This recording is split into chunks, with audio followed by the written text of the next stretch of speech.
But as the car pulled into traffic, Gabriel caught sight of his reflection in the window again. Behind the expensive suit and calculated charm, he saw the truth that no amount of success could change. He was still that 7-year-old boy, abandoned and afraid, building walls so high that even he couldn't see over them anymore. The gala would be like all the others, beautiful people doing beautiful things for beautiful causes, while he stood at the center of it all, more alone than he'd ever been in any foster home. Rain began to spatter against the window as they drove through the old part of the city, past buildings that had witnessed decades of human suffering and joy, past places where real people lived real lives with real problems that couldn't be solved with a check and a tax deduction. Gabriel closed his eyes and wondered, not for the first time, what it would feel like to matter to someone, not for what he could provide, but for who he was beneath all the armor he'd built around his heart. As sunset approached, both Catherine and Gabriel moved through their respective worlds, unaware that within hours, their paths would cross in a moment that would change everything.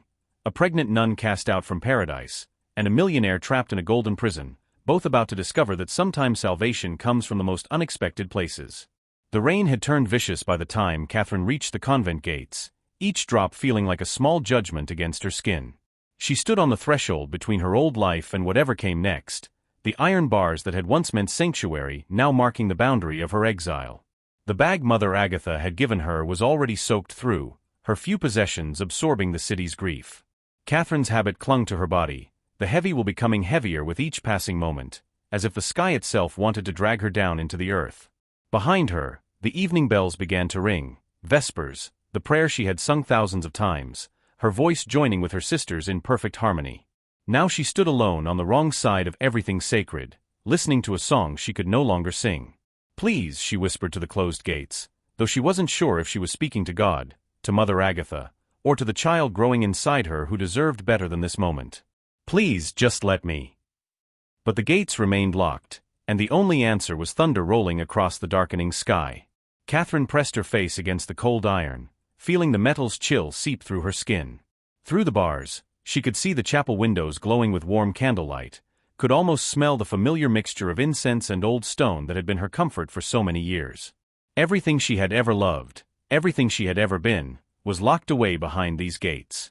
Her knees buckled then, not from the weight of her shame, but from the sudden overwhelming realization that she was truly, completely alone. No sisters to pray with, no mother superior to guide her, no routine of service to give her days meaning. Just Catherine, and the child she carried, and a world that had no place for either of them. She sank to the wet pavement, her bag falling beside her, and for the first time since this nightmare began, she allowed herself to cry. Not the silent tears she had shed in her cell, but deep body-shaking sobs that came from a place deeper than grief, from the place where hope dies. The rain soaked through her hair, her habit, her skin, until she couldn't tell where the storm ended and her tears began. She was drowning in plain sight, and no one was coming to save her. Gabriel's Tesla moved through the storm-darkened streets like a ghost ship, its silent electric motor making no sound against the symphony of rain and wind. He should have been reviewing his notes for tonight's speech, should have been preparing his charm offensive for the wealthy donors who would expect witty conversation and modest stories about his latest business ventures. Instead, he found himself staring out the window at the city's forgotten corners, at the places where real pain lived without the buffer of wealth and influence. "Sir." His driver's voice broke through his reverie. "We're approaching St. Mary's. There's someone in the road." Gabriel looked up to see they had taken an alternate route through the older part of the city, past churches and schools that had stood for generations. Through the rain-streaked window, he could make out a figure collapsed against iron gates, barely visible in the gathering darkness. "Stop the car." "Sir, we're already running late for the gala." "Stop the car." Gabriel's voice carried the authority that had built his empire, but beneath it was something else, a recognition he couldn't name, a pull he didn't understand. The Tesla glided to a halt across the street from the convent. Through the rain, Gabriel could see more clearly now, a woman in religious robes, sitting in the storm as if the world had ended around her. Her shoulders shook with grief, so profound it seemed to bend the very air around her. Something deep in Gabriel's chest tightened, a pain he thought he had successfully buried decades ago. He knew that posture, that particular way the human body folded in on itself when hope finally died. He had sat exactly like that on the steps of his third foster home when they told him his mother wasn't coming back. "I'll be right back," he told his driver, though he had no idea why he was getting out of the car, why he was stepping into the storm for a stranger who had nothing to do with his carefully ordered life. The rain hit him like a baptism, soaking through his $1,000 suit within seconds. His Italian leather shoes splashed through puddles that reflected the convent's Gothic spires, and with each step, he felt something shifting inside him, a wall beginning to crack after 31 years of careful construction. He approached slowly, the way one might approach a wounded animal, not wanting to startle her into further flight. Up close, he could see she was young, maybe 30, with dark hair plastered to her skull and skin so pale it seemed translucent. But it was her eyes that stopped him cold when she finally looked up. They held the same emptiness his had carried for decades, the same look of someone who had been cast out from the only place they had ever belonged.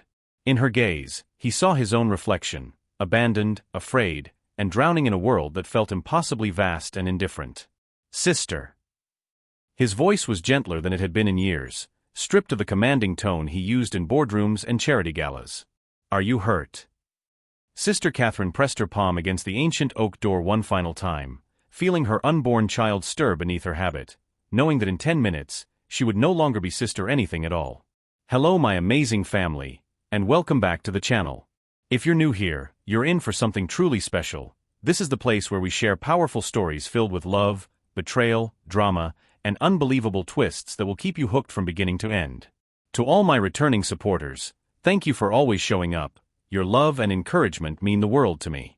And if you haven't already, make sure to hit that subscribe button and turn on the bell so you never miss the next story. Now grab a seat, relax, and let's dive into today's unforgettable story. The corridor stretched behind her like a tunnel of memories. 17 years of morning prayers, silent meals, and nights spent kneeling on cold stone, believing she had found her purpose in service to God. Now her knees trembled not from prayer, but from the weight of shame that had settled in her bones like winter frost. "Catherine." Mother Superior Agatha's voice cut through the silence, sharp as the keys that jangled at her waist. "It's time." Catherine's hand fell from the door.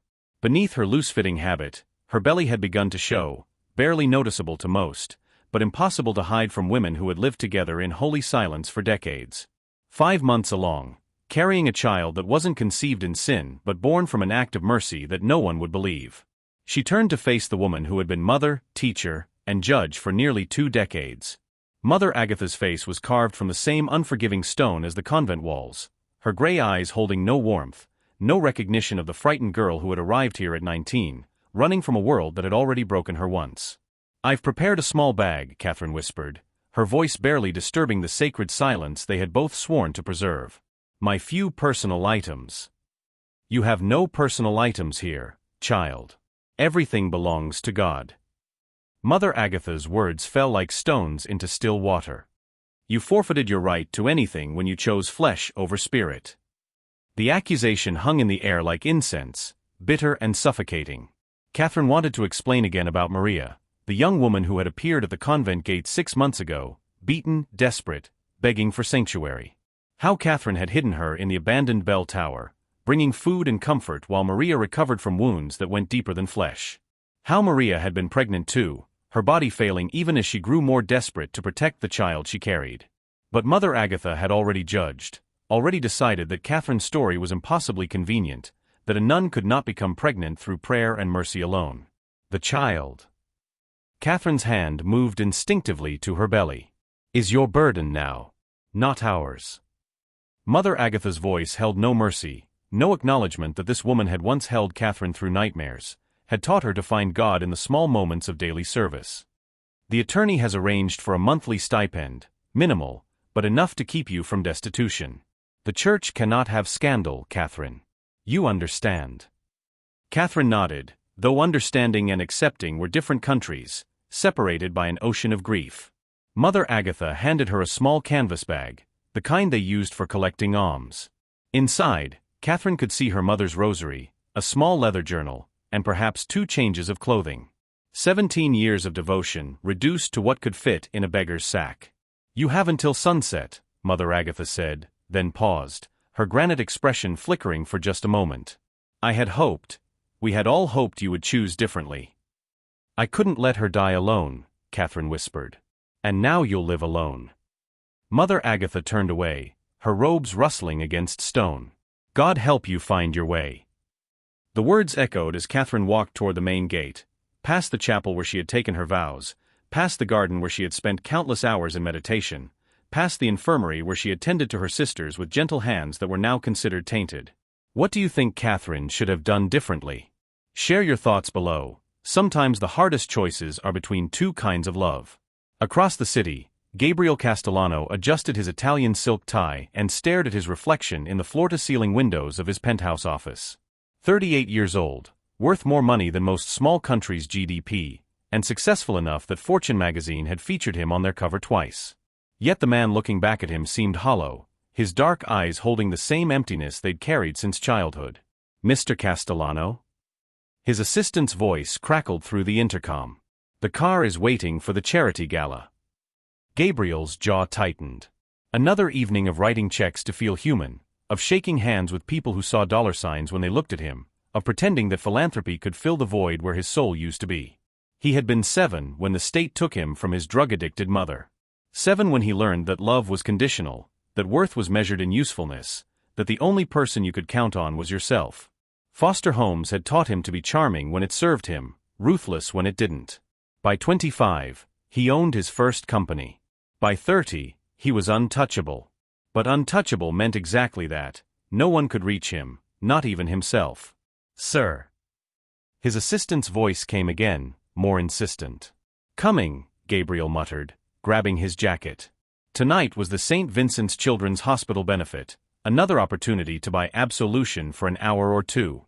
He had learned that generosity with money could substitute for generosity of spirit, at least in public. The elevator descended 40 floors, carrying him from his glass tower toward street level. Through the windows, he could see the city spreading out below him. Millions of people living lives that seemed to have meaning, purpose, connection. Things money couldn't buy, though God knew he'd tried. His phone buzzed with a familiar litany of business calls, stock reports, meeting requests. Gabriel ignored them all.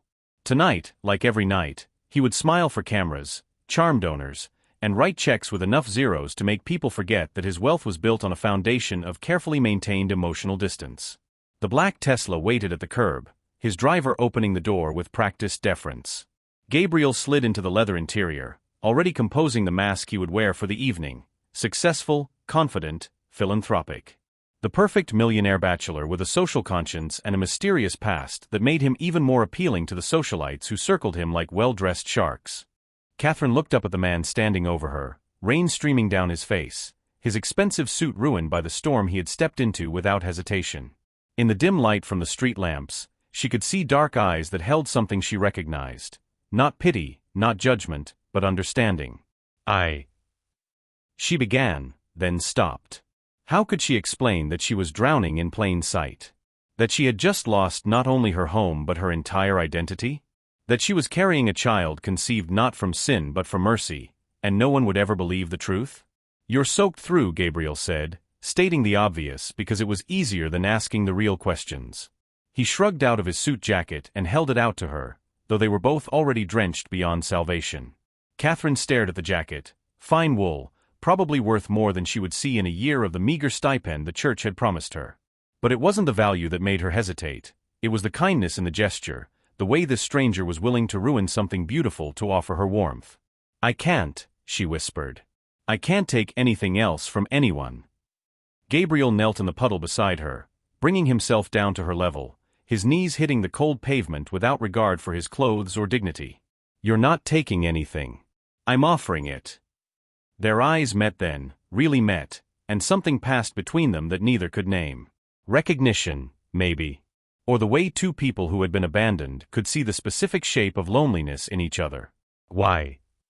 Catherine asked, and the single word carried everything. "Why are you here? Why do you care? Why does anyone ever choose to help when they could just as easily walk away?"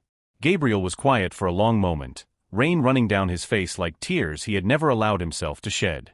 "Because," he said finally, "I know what it looks like when someone has nowhere left to go."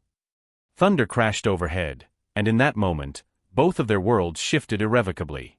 A pregnant nun cast out from paradise, and a millionaire who had stepped out of his golden prison, two broken people recognizing the familiar shape of their own wounds in a stranger's eyes. Catherine took the jacket. The warmth of Gabriel's jacket around her shoulders felt like an accusation. Catherine pulled it tighter, but instead of comfort, she found only the weight of obligation, another debt she couldn't repay, another kindness that highlighted her complete dependence on strangers. "Thank you," she whispered, already planning how to return it. The fabric smelled like expensive cologne and success, everything she had been taught to view with suspicion during her years in service to the poor.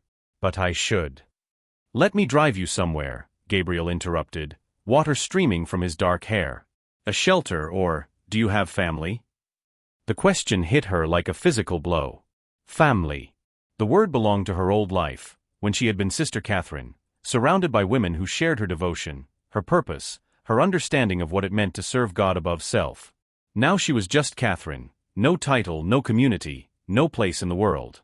"I can manage on my own." The lie came out stronger than she felt.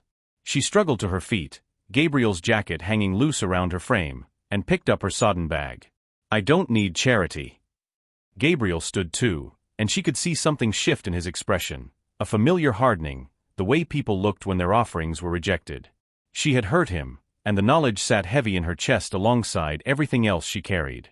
"It's not charity," he said, but his voice had cooled, becoming more polished, more distant. "It's just practical. You can't stay out here in this storm. I've survived worse." Another lie. The truth was, she had never survived anything alone. From her childhood in a loving family, to 17 years sheltered within convent walls, Catherine had never faced a night without knowing exactly where she belonged. Gabriel's jaw tightened, and she watched him retreat behind the same walls that had probably protected him through whatever had put that familiar emptiness in his eyes. "Of course. I apologize for assuming you needed help." The politeness was worse than anger would have been. Catherine recognized the tone. It was how people spoke when they were done trying, when they had offered something genuine and had it thrown back in their faces. "I didn't mean," she began, but Gabriel was already stepping away, his expensive shoes splashing through puddles as he moved toward his car. "My driver can take you wherever you need to go," he said without turning back. No strings attached. Catherine watched him retreat, this man who had knelt in a puddle for a stranger, who had ruined his suit to offer her warmth, who had seen something in her that made him step out of his protected world into a storm. And she was letting him walk away because accepting help felt like admitting that everything she had been taught about self-reliance and dignity was a lie. But the alternative, getting into a car with a wealthy man she didn't know, allowing him deeper into her crisis, felt even more dangerous. Not physically dangerous. Something in his manner told her he wasn't that kind of threat. Emotionally dangerous. The kind of person who might care enough to ask questions she couldn't answer, who might want to fix things that couldn't be fixed with money. "Wait," she called out, her voice barely audible over the rain. Gabriel paused at his car door, his hand on the handle, but he didn't turn around. "I appreciate what you're trying to do," Catherine said, taking a step toward him, then stopping. "But I can't be another one of your charitable causes." "Whatever this is," she gestured between them, at the strange moment of recognition they had shared, "it's not real. You don't know me. You don't know what I've done." Now he did turn, and the look in his eyes was sharp enough to cut. "And you don't know what I've done either. But I wasn't offering to be your savior, sister. I was offering you a ride." The title stung because it was no longer true, because it reminded her of everything she had lost. "I'm not a sister anymore," she said quietly. "Then what are you?" The question hung in the air between them like a challenge. What was she? Not a nun, not a mother yet, not a woman with any place in the world. Just Catherine, carrying someone else's child and someone else's blame, with nowhere to go and no idea how to build a life from nothing. "I don't know," she admitted, and the honesty felt like stepping off a cliff. Gabriel's expression softened slightly, but he didn't move closer. "That makes two of us." Thunder rolled overhead again, and Catherine realized she was shivering, not from cold, but from the effort of holding herself together when everything inside her wanted to collapse. She looked at the convent gates behind her, then at Gabriel standing beside his car like an escape route she was too afraid to take. "I don't trust easily," she said finally. "Neither do I." Gabriel's voice held a weariness that spoke of hard-won lessons. "But trust and practicality are different things. You need somewhere to go. I have resources. It doesn't have to be more complicated than that." But they both knew it already was more complicated. Something had passed between them in that moment of recognition, something neither of them was prepared to examine too closely. Gabriel because he had spent 31 years avoiding genuine human connection. Catherine because she had spent 17 years believing that her only meaningful relationships were with God and her sisters in faith. "If I accept your help," Catherine said slowly, "what do you want in return?" The question seemed to wound him, and she saw him flinch before his expression went carefully blank. "Nothing. Despite what you might think about men like me, not everything is a transaction." But Catherine had learned to be suspicious of kindness without cost. In her world, everything came with a price. Salvation required devotion, forgiveness required penance, love required perfection. The idea that a stranger might offer help without expecting something back felt too dangerous to believe. "Everyone wants something," she said. Gabriel was quiet for a long moment, studying her face in the dim light. When he spoke, his voice was softer than before, stripped of its earlier edge. "Maybe I do want something. Maybe I want to remember what it feels like to help someone without calculating the tax benefit." The admission hung between them, more vulnerable than anything either of them had intended to share. Catherine could see it had cost him something to say it, that he was as unused to honesty as she was to accepting help. "I don't want to be your redemption project," she said. "And I don't want to be your reluctant savior," Gabriel replied. "So maybe we can just be two people caught in a storm, trying to figure out what comes next." Catherine looked down at her hands, at the jacket that was still warm from his body, at the bag that contained everything she had left in the world. Behind her, the convent bells had stopped ringing. Vespers was over, and her sisters were probably heading to their evening meal, to their shared conversation and companionship, to all the routines that no longer included her. "One ride," she said finally. "Just to get out of the rain." Gabriel nodded, but she could see the wariness in his eyes, the way he was already protecting himself against further rejection. One ride. As he opened the car door for her, Catherine caught a glimpse of the interior, leather seats that probably cost more than most people's monthly rent, technology she didn't understand, the kind of luxury she had been taught to view as excess. But when she slid inside, all she felt was warmth and safety, the simple relief of being somewhere dry. Gabriel got in beside her, both of them dripping on the expensive upholstery, both of them holding themselves carefully apart. The driver waited for instructions, but Gabriel seemed as uncertain as Catherine about what came next. "Where to?" Gabriel asked quietly. Catherine realized she had no answer. She had spent so many years having her days planned by bells and schedules, by Mother Superior's guidance and the rhythm of communal prayer, that the simple question of where to go next felt impossibly vast. "I don't know," she admitted. Gabriel studied her profile in the dim light, seeing something that made his expression gentle. "That's okay. Sometimes not knowing is the first step toward figuring it out." As the car pulled away from the convent gates, both Catherine and Gabriel stared out their respective windows, each lost in their own thoughts about the moment they had shared and the walls they were already building to protect themselves from whatever it might mean. The pain struck Catherine like lightning, sharp and sudden, radiating from her lower back through her entire abdomen. She gasped, her hand flying to her belly, Gabriel's jacket falling away from her shoulders. "Stop," she whispered, then louder as another wave hit her, "Stop the car." Gabriel turned toward her, alarm replacing the careful distance he'd been maintaining. "What's wrong?" Catherine couldn't speak through the cramping, could only press both hands against her stomach and try to breathe through the fear that was rising faster than the pain. Not now. Not when she had nowhere to go, no one to help her, nothing but the charity of a stranger who was already regretting his involvement. "Hospital," she managed to gasp. "Please." Gabriel leaned forward immediately. "St. Vincent's, the fastest route." "Sir, with the storm and the flooding on Fifth Avenue." "I don't care what you have to do. Just get us there now." The urgency in Gabriel's voice cut through Catherine's panic. She felt the car accelerate, heard him making phone calls she couldn't focus on, something about clearing the way and having doctors ready. Through her fear, she registered that this was what real power looked like. Not just wealth, but the ability to move the world when someone needed it moved. Another contraction, stronger this time, made her double over. She was only 5 months along. This couldn't be labor, could it? But her body didn't seem to care about timelines or medical impossibilities. "Breathe," Gabriel said, his voice closer now. She realized he had moved to sit beside her, his hand hovering near her shoulder but not quite touching, as if he wasn't sure he had permission. "We're almost there." "I can't lose this baby," Catherine whispered, the words torn from her before she could stop them. It's all I have left of her. Gabriel's hand finally made contact, settling gently on her shoulder. Her. But Catherine was lost in another wave of pain, and in the memory it brought with it, Maria, 19 years old and dying, pressing Catherine's hand against her belly and begging her to save the child she couldn't carry to term. Maria, who had died believing that Catherine would find a way to give her baby the life she couldn't provide. The hospital came into view through the rain-streaked windows, its emergency entrance blazing with light. Catherine felt Gabriel's arm around her shoulders, supporting her weight as another contraction hit, and she found herself leaning into his strength without thinking about pride or independence or the complications of accepting help from a man she barely knew. "I've got you," he said simply, and something in his voice made her believe it. The waiting room at St. Vincent's ER smelled like disinfectant and fear, the fluorescent lights casting everything in harsh relief. Gabriel sat in an uncomfortable plastic chair, still wearing his ruined suit, watching water drip from his hair onto the linoleum floor. His phone had been buzzing constantly, his assistant wondering where he was, the gala organizers asking about his absence, business contacts who didn't understand that some things couldn't be rescheduled. He ignored them all.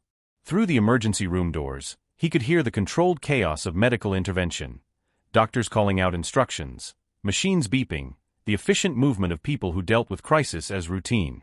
Somewhere in that maze of curtains and equipment, Catherine was fighting to hold onto the only thing she had left. "Mr. Castellano?"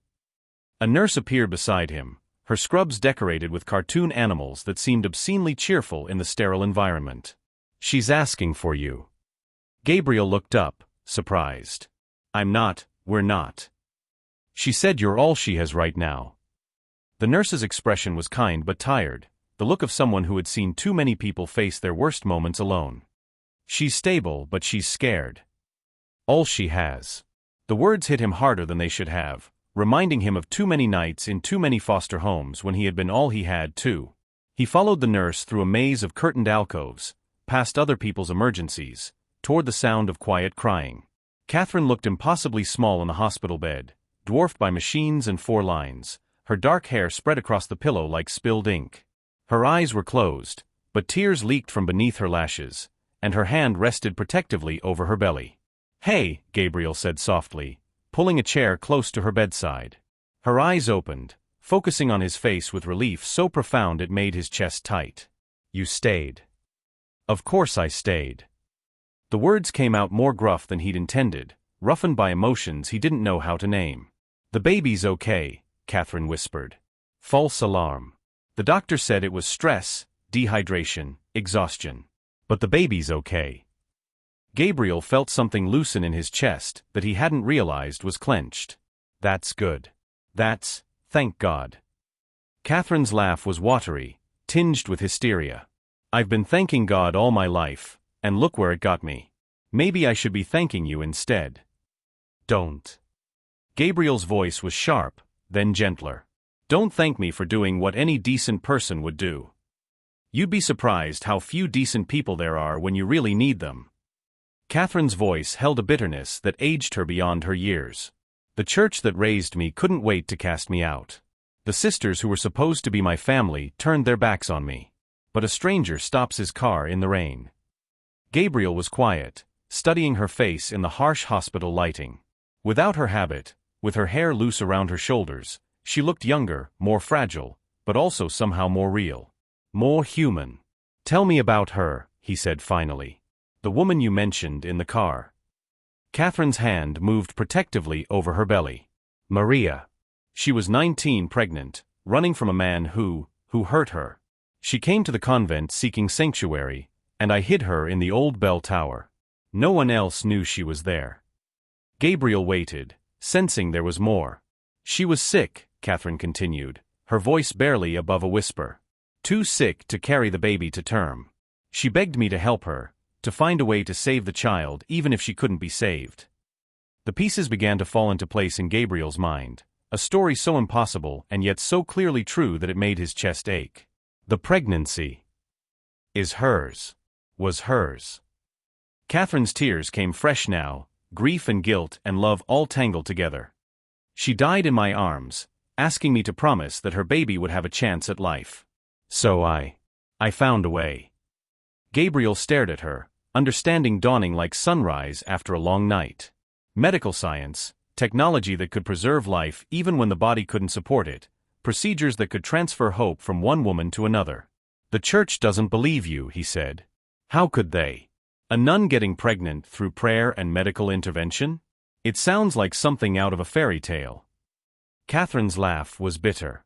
"They prefer to think I broke my vows in the usual way. It's more believable than the truth."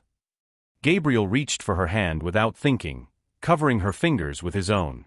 Her skin was warm, real, human in a way that made something crack open inside his chest. "I believe you," he said. Catherine looked at him through her tears, searching his face for signs of pity or judgment or the kind of charitable condescension she'd grown to expect. But all she saw was acceptance, the kind of understanding that came from someone who knew what it felt like to have their truth dismissed by people who should have protected them. "Why?" she whispered. Gabriel was quiet for a long moment, his thumb tracing across her knuckles. "Because I know what it looks like when someone tells the truth that no one wants to hear." Outside, the storm continued to rage, but in the small bubble of the hospital room, something fragile and precious was taking root between them. Not love yet, not trust completely, but recognition. Understanding. The beginning of something that neither of them had expected to find. "What happens now?" Catherine asked, her voice small. Gabriel looked at their joined hands, at the woman who had sacrificed everything to save someone else's child, at the chance he had been given to be someone different than he'd ever been before. "I don't know," he admitted. "But whatever it is, you don't have to figure it out alone."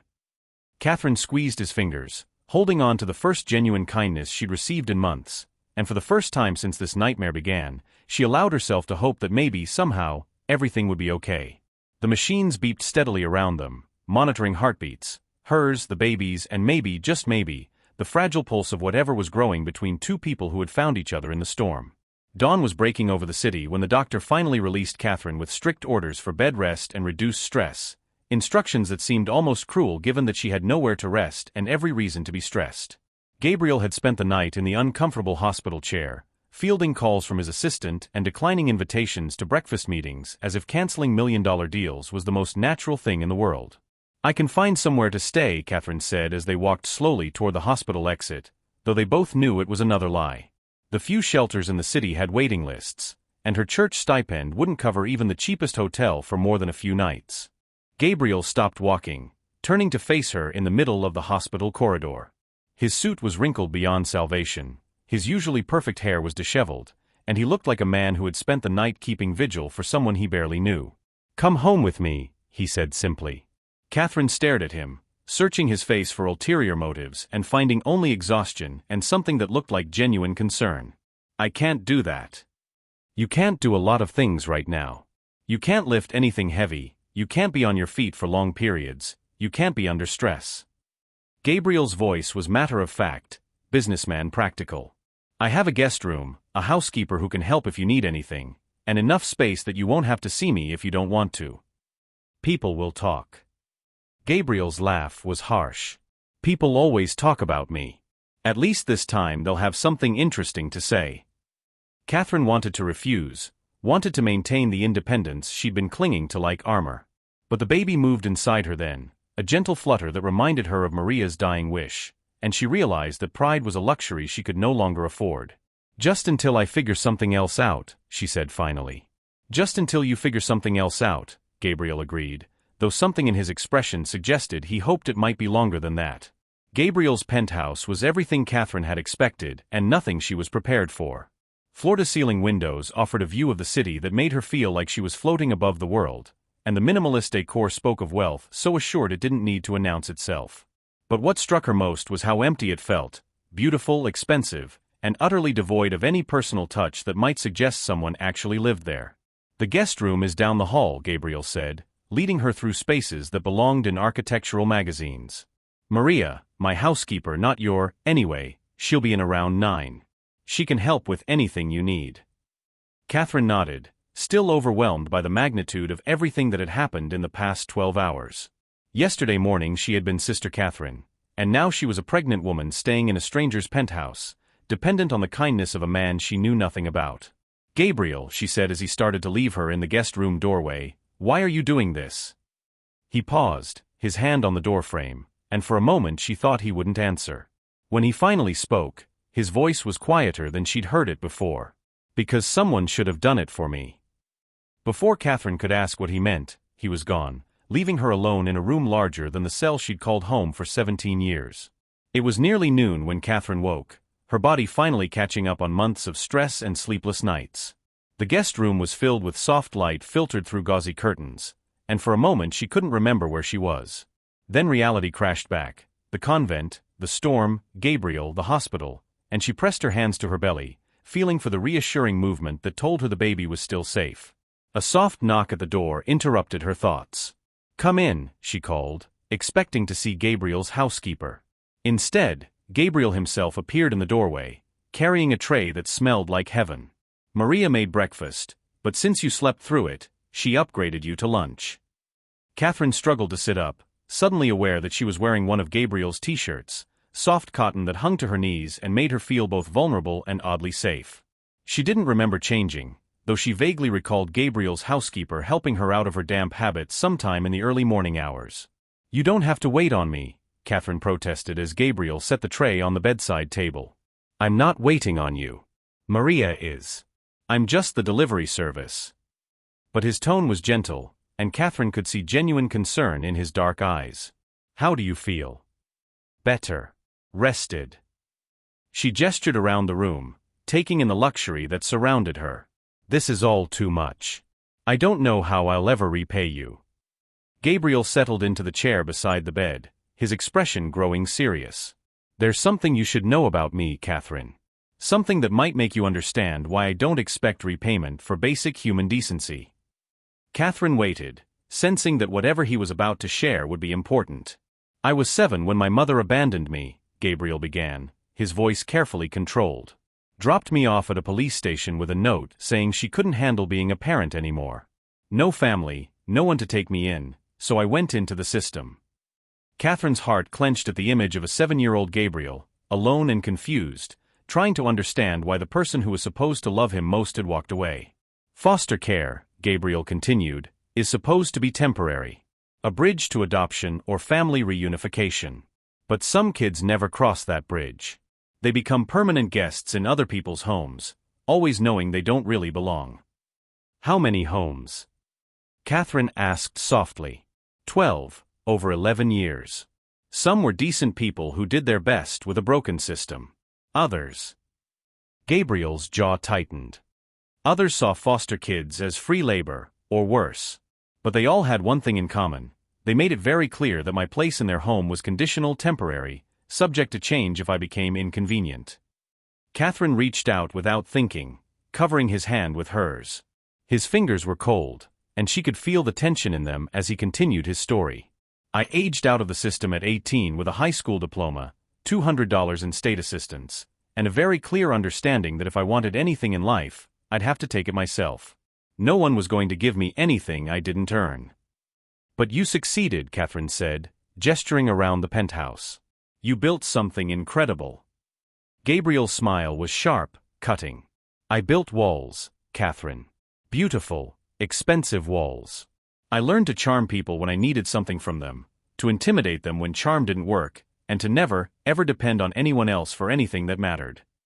"Then why help me?" Gabriel was quiet for a long moment, his thumb tracing across her knuckles in a gesture that seemed unconscious.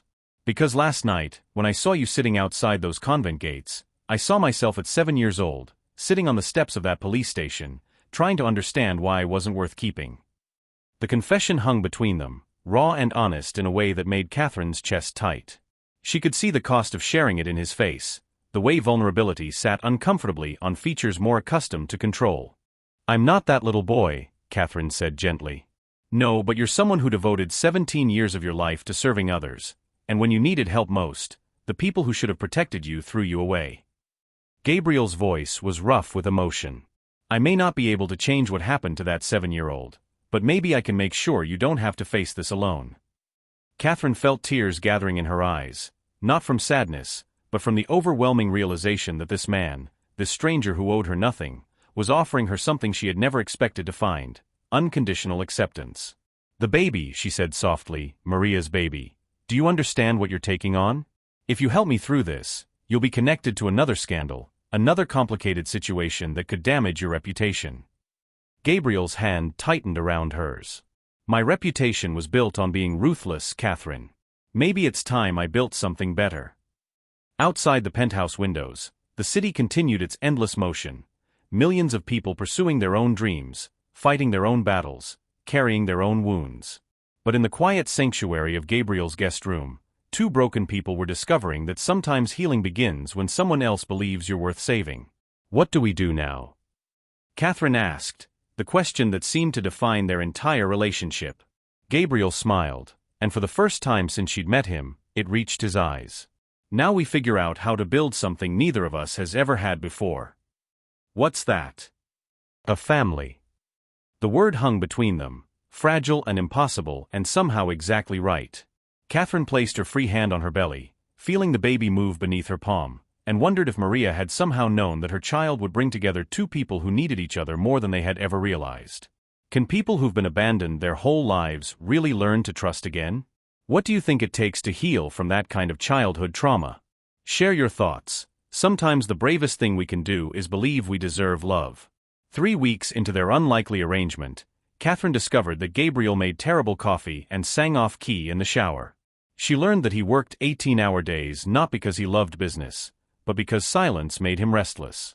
That he kept every foster care document he'd ever received in a fireproof safe, as if maintaining proof of his own abandonment was necessary to remember who he was. And somehow, impossibly, she was beginning to feel at home. You don't have to cook, Gabriel said, appearing in the kitchen doorway as Catherine stirred something that smelled like heaven on the stove. Maria can handle all of that. Maria has been handling it for 3 weeks, Catherine replied without turning around. And I need to do something useful. I'm going stir-crazy sitting around being waited on. Gabriel moved closer, drawn by the domestic scene that felt foreign and familiar at once. Catherine wore one of his old Columbia University sweatshirts over leggings that Maria had picked up for her, her dark hair pulled back in a messy bun. She looked nothing like the broken woman he'd found outside the convent gates, and everything like someone who belonged in his space. What are you making? Pasta e fagioli. My grandmother's recipe. Catherine's voice went soft with memory. She used to say that some foods are prayers, they nourish the body and the soul at the same time. Gabriel leaned against the counter, watching her move around his kitchen with easy familiarity. Tell me about her. Nana Rosa. She raised me after my parents died in a car accident when I was 12.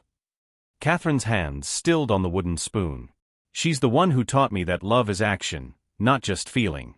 That taking care of people is how we honor God. Is that why you became a nun?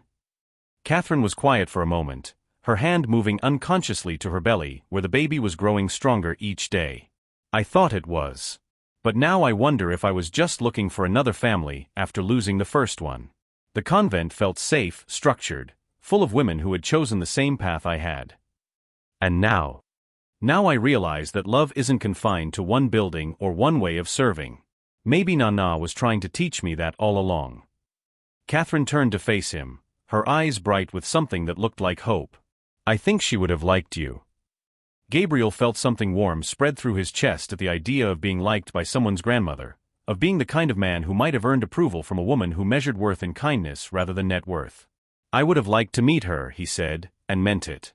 Catherine smiled, the first completely unguarded expression he'd seen from her, and Gabriel realized with a start that he was falling for her, not just her story or her circumstances, but her. The way she hummed while she cooked, the way she listened to him with complete attention, the way she seemed to see past all his walls to something worth caring about. Gabriel, Catherine said softly, can I ask you something personal?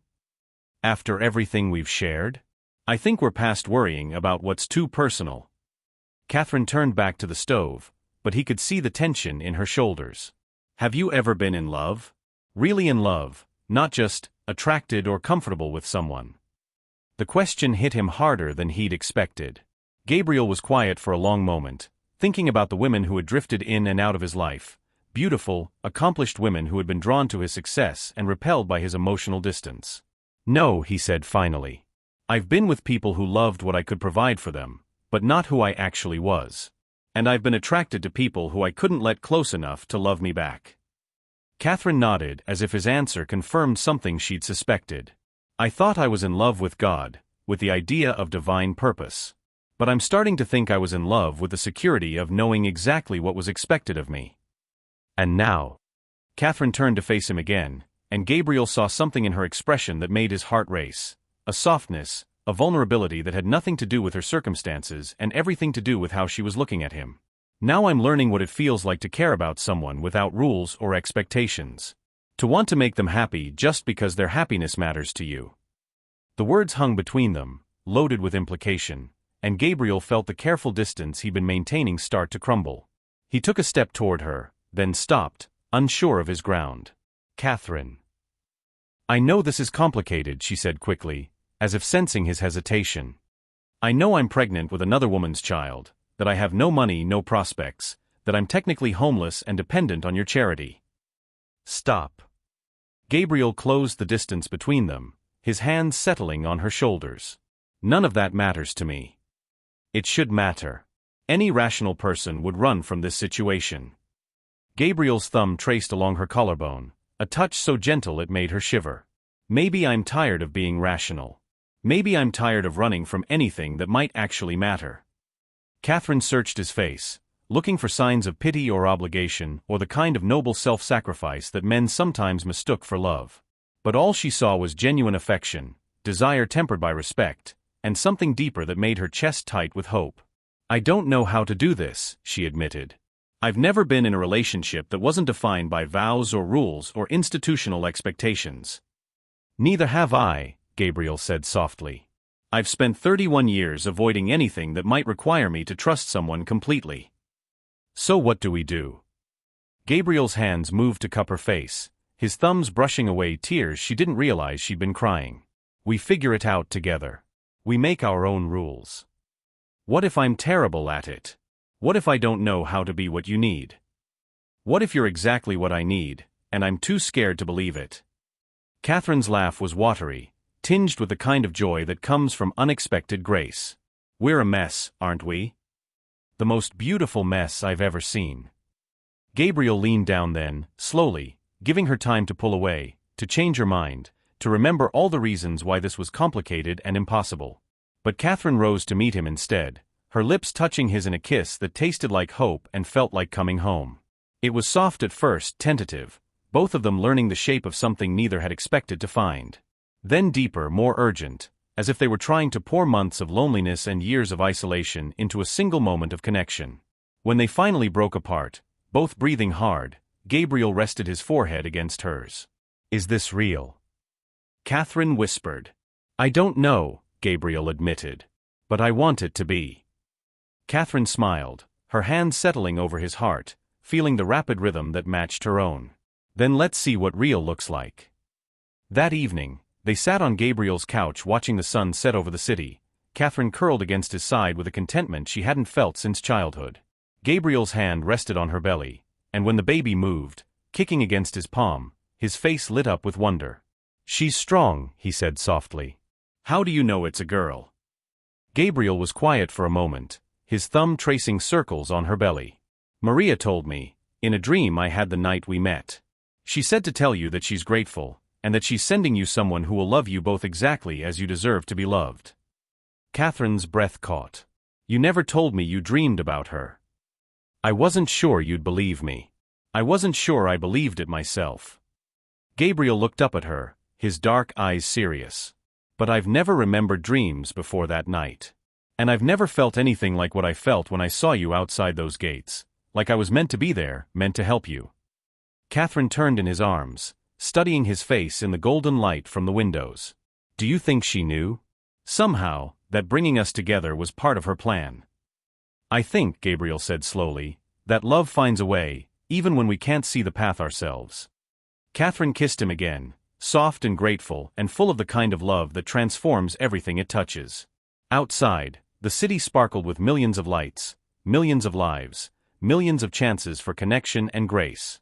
But inside Gabriel's penthouse, two people who had spent their lives alone were discovering that sometimes the most sacred thing you can do is choose to love someone completely, without reservation, without guarantees, just because they're worth the risk of having your heart broken. And for the first time in either of their lives, That felt like enough. The photograph appeared on the front page of the City Tribune on a Tuesday morning, grainy but unmistakable. Gabriel Castellano, billionaire philanthropist, embracing a woman in what was clearly an intimate moment on his penthouse balcony. The headline screamed in bold letters, "Millionaire's Mystery Woman, Pregnant Ex-Nun's Secret Affair Exposed."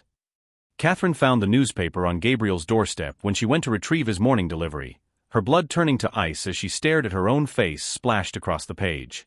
The article was worse than the photo, a twisted narrative that painted her as a fallen woman who had seduced a vulnerable businessman, complete with quotes from unnamed sources at the convent who described her as always troubled and prone to emotional extremes. Gabriel. Her voice cracked as she called for him, the newspaper trembling in her hands. He emerged from his office, phone pressed to his ear, his expression grim. When he saw the paper in her hands, his face went carefully blank, the same controlled mask he'd worn the night they met, before she'd learned to see past it. "I have to go," he said into the phone, ending the call without ceremony. Catherine held up the newspaper with shaking hands. How did they find out? How do they know about the convent, about the baby? Gabriel took the paper from her, scanning the article with the kind of cold analysis she'd seen him use during business calls. Someone sold the story. Someone who had access to information about both of us. But who would? Catherine stopped as understanding dawned, cold and terrible. Mother Agatha. Gabriel's jaw tightened. Or someone from the hospital. Or my business associates. Does it matter? The damage is done. The distant tone in his voice made Catherine's chest constrict. Gabriel, what aren't you telling me? Before he could answer, his phone began ringing again. Then her phone. Then the building's intercom system, crackling with requests from reporters who had somehow obtained access to call directly into the penthouse. "Mr. Castellano, this is Jim Morrison from Financial Weekly. We'd like to get your side of the story about your relationship with the former nun." Gabriel cut the connection, but within seconds, another call came through. And another. "We need to make a statement," Catherine said, trying to keep her voice steady. "We need to tell them the truth about Maria, about why I'm pregnant, about what this really is." Gabriel turned away from her, walking to the floor-to-ceiling windows that offered their spectacular view of the city. Below, she could see news vans gathering like vultures, reporters setting up equipment on the sidewalk.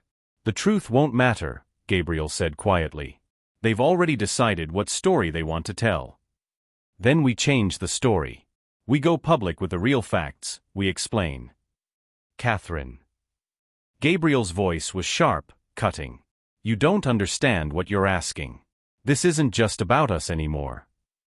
He turned to face her, and Catherine saw something in his expression that made her blood run cold. Not anger, not fear, but resignation. The look of someone who had always known that good things were temporary, that happiness was borrowed time. "I have investors," Gabriel continued, his voice taking on the clipped, professional tone she hadn't heard in weeks. "Board members. Shareholders. My company is publicly traded, which means every decision I make affects thousands of people's livelihoods." "What are you saying?" Gabriel's phone buzzed with a text message. He glanced at it, and his face went even more pale. "My board is calling an emergency meeting. My investors are concerned about the moral implications of my personal choices affecting the company's reputation." Catherine felt the floor shifting beneath her feet. "And what did you tell them?" Gabriel was quiet for a long moment, his dark eyes holding hers with an expression that looked like apology and goodbye all at once. "I told them I would handle it." Handle it. The words tasted like ash in Catherine's mouth. "Handle me, you mean?" "Catherine, you have to understand." "I understand perfectly." Catherine's voice was steady, even as her heart shattered into pieces. "I understand that when it comes down to choosing between your reputation and me, your reputation wins. It's not that simple." "It's exactly that simple." Catherine moved toward the guest room, each step feeling like she was walking through broken glass. "I've been here before, Gabriel. I know what it looks like when the people who claim to care about you decide you're too much trouble to keep around." Gabriel followed her, his hands reaching for her shoulders, but she pulled away from his touch. "Please, just listen to me. We can figure this out. I can hire the best PR firm in the city, we can control the narrative." "With what story?" Catherine's voice broke. That the millionaire felt sorry for the pregnant nun and took her in out of charity? That you were just being a good Samaritan who got caught up in a scandal through no fault of your own? That's not what? Catherine spun to face him, tears streaming down her face. That's not the truth? Because it feels pretty close to the truth right now. Gabriel's face crumpled, and for a moment she saw the man who had held her hand in the hospital, who had kissed her like she was precious, who had dreamed of building a family together. But then the mask slipped back into place, and she was looking at a stranger again. My lawyers think it would be best if we maintain some distance while this story dies down, Gabriel said quietly.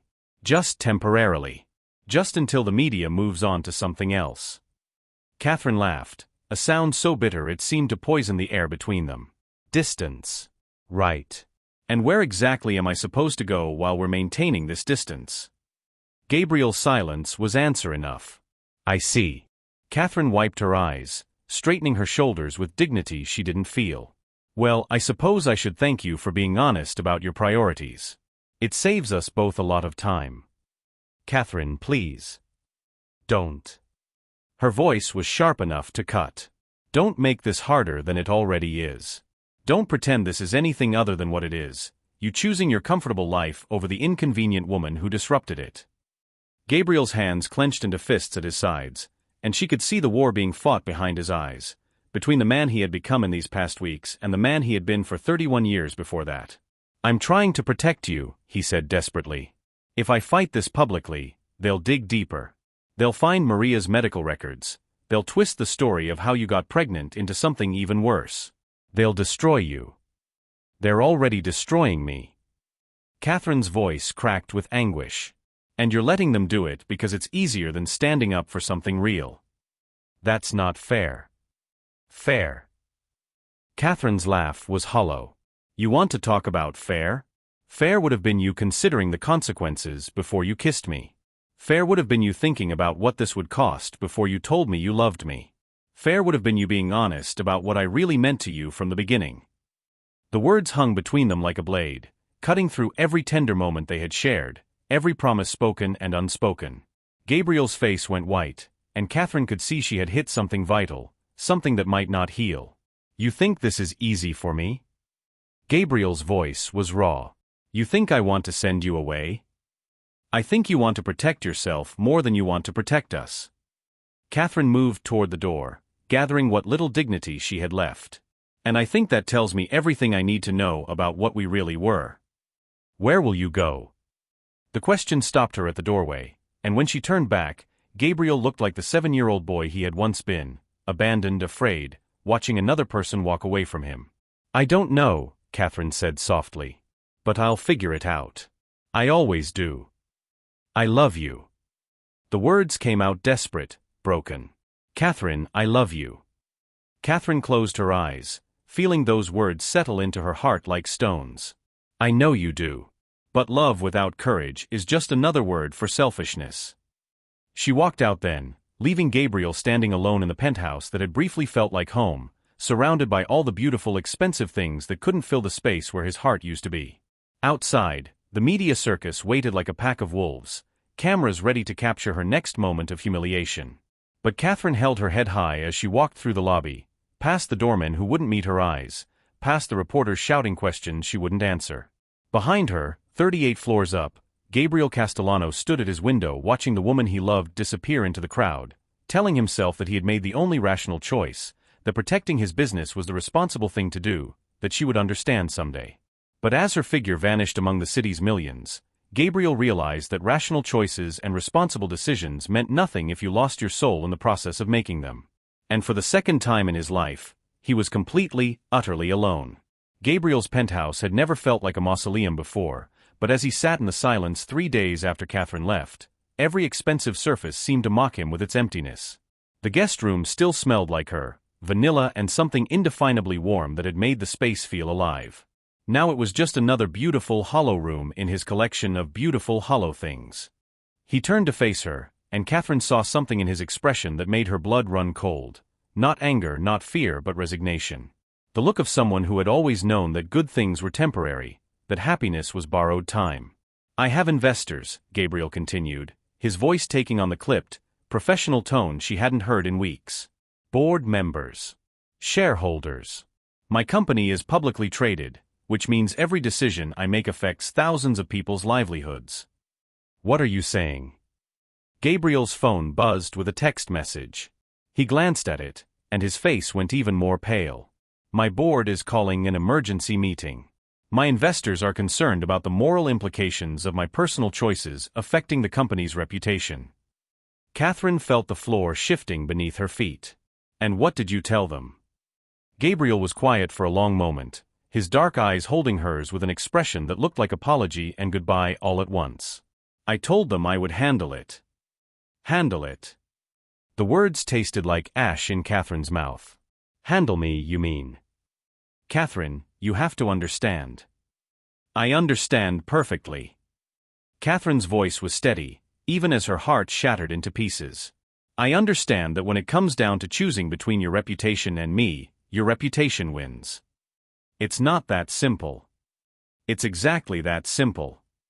Catherine moved toward the guest room, each step feeling like she was walking through broken glass. I've been here before, Gabriel. I know what it looks like when the people who claim to care about you decide you're too much trouble to keep around. Gabriel followed her, his hands reaching for her shoulders, but she pulled away from his touch. Please, just listen to me. We can figure this out. I can hire the best PR firm in the city, we can control the narrative. With what story? Catherine's voice broke. That the millionaire felt sorry for the pregnant nun and took her in out of charity? That you were just being a good Samaritan who got caught up in a scandal through no fault of your own? That's not what? Catherine spun to face him, tears streaming down her face. That's not the truth? Because it feels pretty close to the truth right now. Gabriel's face crumpled, and for a moment she saw the man who had held her hand in the hospital, who had kissed her like she was precious, who had dreamed of building a family together. But then the mask slipped back into place, and she was looking at a stranger again. My lawyers think it would be best if we maintain some distance while this story dies down, Gabriel said quietly. Just temporarily. Just until the media moves on to something else. Catherine laughed, a sound so bitter it seemed to poison the air between them. Distance. Right. And where exactly am I supposed to go while we're maintaining this distance? Gabriel's silence was answer enough. I see. Catherine wiped her eyes, straightening her shoulders with dignity she didn't feel. Well, I suppose I should thank you for being honest about your priorities. It saves us both a lot of time. Catherine, please. Don't. Her voice was sharp enough to cut. Don't make this harder than it already is. Don't pretend this is anything other than what it is, you choosing your comfortable life over the inconvenient woman who disrupted it. Gabriel's hands clenched into fists at his sides, and she could see the war being fought behind his eyes, between the man he had become in these past weeks and the man he had been for 31 years before that. I'm trying to protect you, he said desperately. If I fight this publicly, they'll dig deeper. They'll find Maria's medical records. They'll twist the story of how you got pregnant into something even worse. They'll destroy you. They're already destroying me. Catherine's voice cracked with anguish. And you're letting them do it because it's easier than standing up for something real. That's not fair. Fair. Catherine's laugh was hollow. You want to talk about fair? Fair would have been you considering the consequences before you kissed me. Fair would have been you thinking about what this would cost before you told me you loved me. Fair would have been you being honest about what I really meant to you from the beginning. The words hung between them like a blade, cutting through every tender moment they had shared, every promise spoken and unspoken. Gabriel's face went white, and Catherine could see she had hit something vital, something that might not heal. You think this is easy for me? Gabriel's voice was raw. You think I want to send you away? I think you want to protect yourself more than you want to protect us. Catherine moved toward the door, gathering what little dignity she had left. And I think that tells me everything I need to know about what we really were. Where will you go? The question stopped her at the doorway, and when she turned back, Gabriel looked like the 7-year-old boy he had once been, abandoned, afraid, watching another person walk away from him. I don't know, Catherine said softly. But I'll figure it out. I always do. I love you. The words came out desperate, broken. Catherine, I love you. Catherine closed her eyes, feeling those words settle into her heart like stones. I know you do. But love without courage is just another word for selfishness. She walked out then, leaving Gabriel standing alone in the penthouse that had briefly felt like home, surrounded by all the beautiful, expensive things that couldn't fill the space where his heart used to be. Outside, the media circus waited like a pack of wolves, cameras ready to capture her next moment of humiliation. But Catherine held her head high as she walked through the lobby, past the doormen who wouldn't meet her eyes, past the reporters shouting questions she wouldn't answer. Behind her, 38 floors up, Gabriel Castellano stood at his window watching the woman he loved disappear into the crowd, telling himself that he had made the only rational choice, that protecting his business was the responsible thing to do, that she would understand someday. But as her figure vanished among the city's millions, Gabriel realized that rational choices and responsible decisions meant nothing if you lost your soul in the process of making them. And for the second time in his life, he was completely, utterly alone. Gabriel's penthouse had never felt like a mausoleum before, but as he sat in the silence 3 days after Catherine left, every expensive surface seemed to mock him with its emptiness. The guest room still smelled like her, vanilla and something indefinably warm that had made the space feel alive. Now it was just another beautiful hollow room in his collection of beautiful hollow things. And he thought about Maria, dying young but asking Catherine to save her child, to give that baby a chance at the love she couldn't provide. Maria, who had somehow known that bringing Catherine and Gabriel together was part of a plan larger than any of them could see. Gabriel pulled up his contacts and made a call, but not to his lawyers or his PR team. City Tribune, Jim Morrison speaking. This is Gabriel Castellano. I understand you're planning a story about Catherine Reyes tomorrow. Mr. Castellano. Yes, we'd love to get your comments on the situation. Good. Because I have a lot to say. And I have documents you're going to want to see. Gabriel talked for 20 minutes, laying out the truth about Maria, about Catherine's sacrifice, about his own cowardice in the face of scandal. He provided documentation, medical records, and contact information for everyone involved in the real story. When he hung up, Gabriel felt something he hadn't experienced in 31 years, the terrifying, exhilarating freedom that comes from choosing love over safety, truth over comfort, courage over fear. Tomorrow, his business might suffer. His board might revolt. His carefully constructed reputation might crumble. But tonight, for the first time in his life, Gabriel Castellano was going to fight for something that mattered more than his own protection. He was going to fight for love. What would you do if you had to choose between everything you'd built and the person you loved? Sometimes the greatest risk is finally becoming brave enough to deserve the love we've been offered. What do you think? Is it ever too late to make the right choice? The press conference was unlike anything the city had ever seen. Gabriel stood at a podium outside St. Vincent's Hospital, the same hospital where he had first held Catherine's hand, surrounded by reporters who had come expecting a scandal and found themselves witnessing something entirely different. 3 months ago, Gabriel began, his voice steady despite the magnitude of what he was about to do, I met a woman who had sacrificed everything to save a child that wasn't even her own. Today, I want to tell you her story. Catherine watched from the small television in the shelter's common room, her hands pressed protectively over her belly where Maria's daughter moved restlessly, as if sensing the importance of this moment. Around her, other women, some fleeing violence, others simply fallen on hard times, had gathered to watch the man who had broken her heart attempt to piece it back together on live television. Catherine Reyes is not a fallen nun, Gabriel continued, his dark eyes looking directly into the camera as if he could reach her through the screen. She is a woman who performed a miracle. When Maria Santos came to St. Mary's Convent, dying and desperate to save her unborn child, Catherine didn't just offer prayers, she offered her own body as sanctuary. On the screen, Gabriel held up medical documents, his hands steady now despite the chaos of camera flashes. Through a procedure that combined faith with science, Catherine carried Maria's child, knowing that doing so would cost her everything she had ever known. She was expelled from the only home she'd had for 17 years, not because she broke her vows, but because she honored them in a way that made others uncomfortable.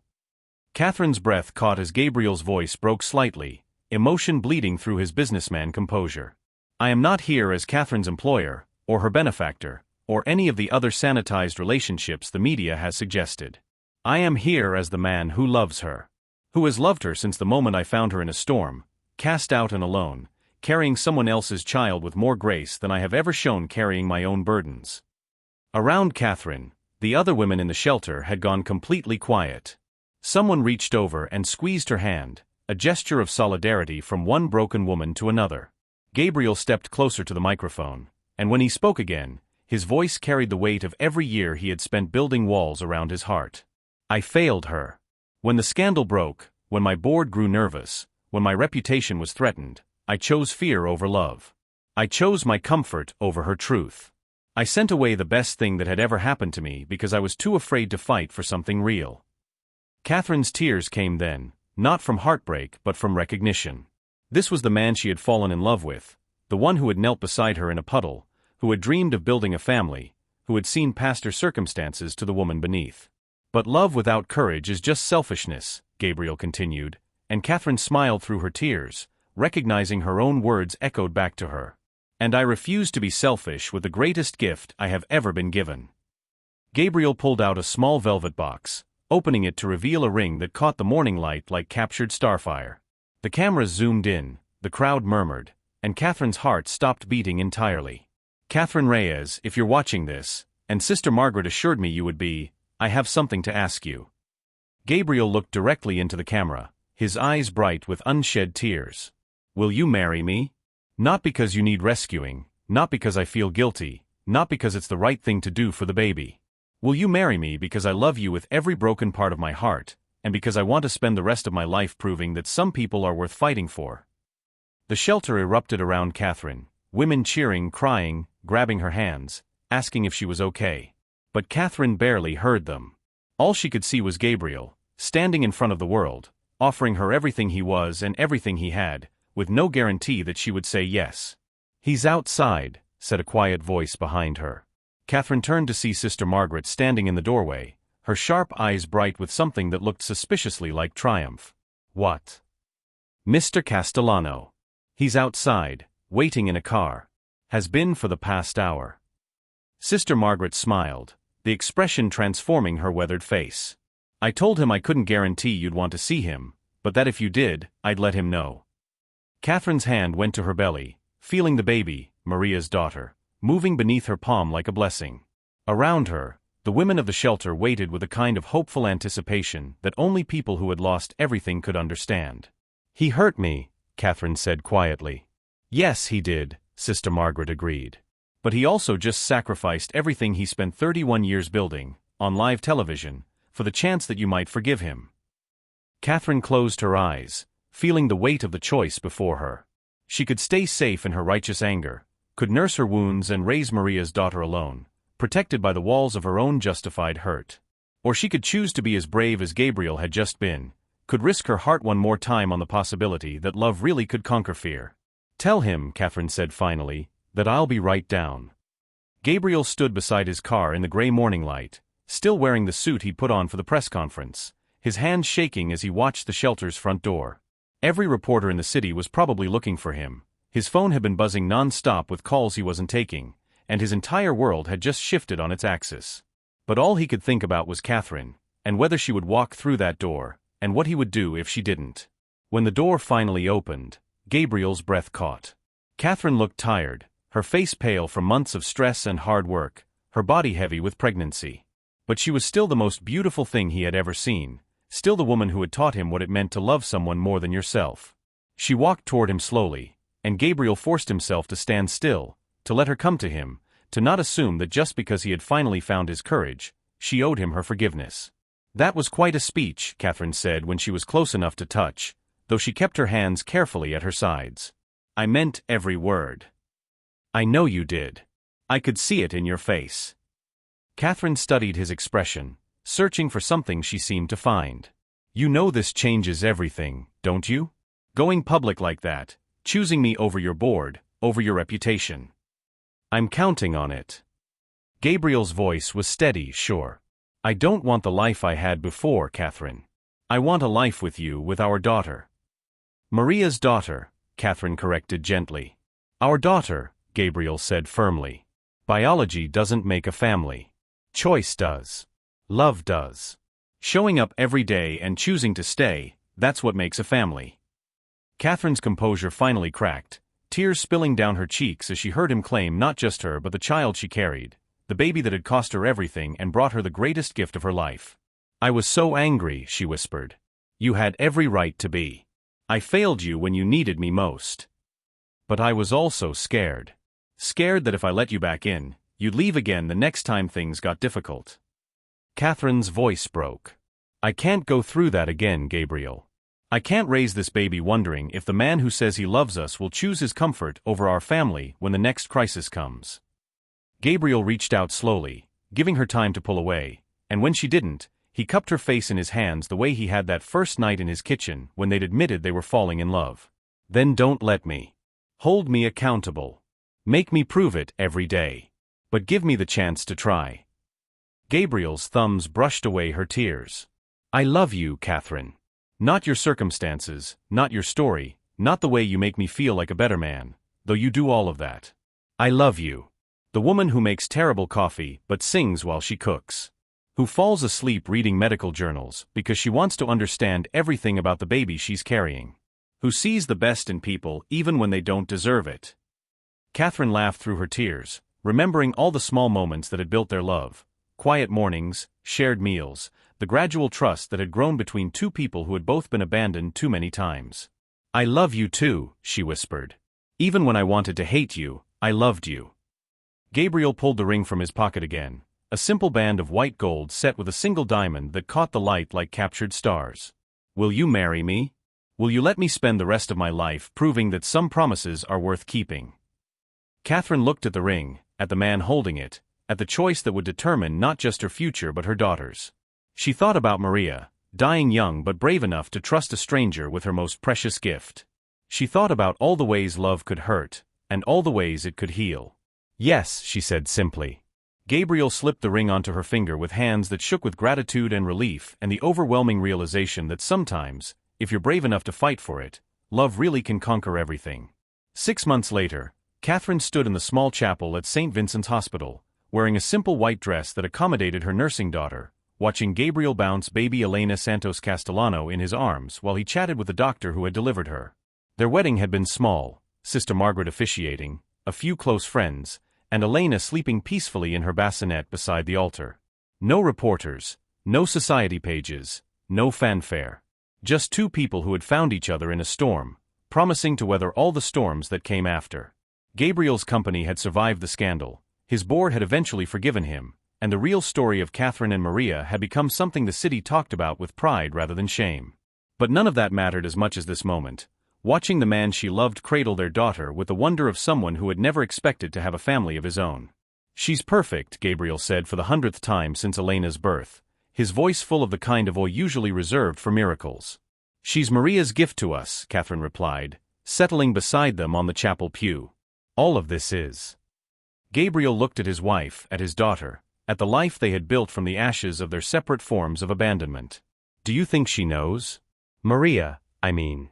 Do you think she can see how the story turned out?" Catherine smiled, remembering the dream Gabriel had shared months ago, the one where Maria had promised to send someone who would love them both exactly as they deserved. "I think she's been watching over us all along." Outside the chapel, the city continued its endless motion, millions of people pursuing love, losing it, finding it again. But inside this small sanctuary, 3 people who had been broken by the world had discovered that sometimes the most sacred thing you can do is choose to heal together. Gabriel kissed Catherine's forehead, then Elena's, understanding finally that wealth wasn't measured in dollars but in moments like these, ordinary, precious, irreplaceably real. "Thank you," he whispered to both of them, to Maria, to whatever force in the universe had brought them together. "For what?" Catherine asked. "For teaching me that love isn't something you earn or deserve or lose. It's something you choose, every day, no matter how scared you are." Catherine leaned into his warmth, watching Elena sleep in perfect trust, surrounded by the love that had saved them all. "Every day," she agreed. And in that promise, simple, profound, unbreakable, they found their happily ever after. Thank you so much for watching this story all the way to the end. I truly appreciate your love and support. If this story kept you entertained, then you're definitely going to enjoy the next one. It's even crazier, more intriguing, and packed with surprises you won't want to miss. Before you go, make sure to hit that subscribe button and turn on the notification bell so you never miss any of my upcoming stories. And now don't stop here. Click on the video popping up on your screen right now and dive straight into the next story. Trust me, it's one you'll be glad you watched.